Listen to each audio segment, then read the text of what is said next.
started writing a few articles for the local newspaper, and I have a website, so I really enjoy writing. I give a couple of talks, but I also really love being outside, so I'm kind of just going to see where it takes.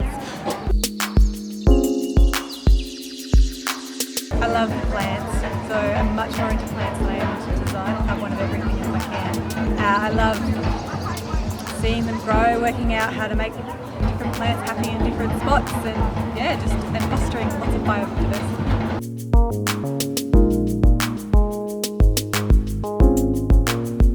Maybe do a course on ACS. Get into volunteering, so you can get a little hands-on practice. That's really good. I volunteered at a native nursery, which was really great. And just get out there in your own garden if you can, even if you've got a balcony, put some pots. There's nothing better than hands-on experience.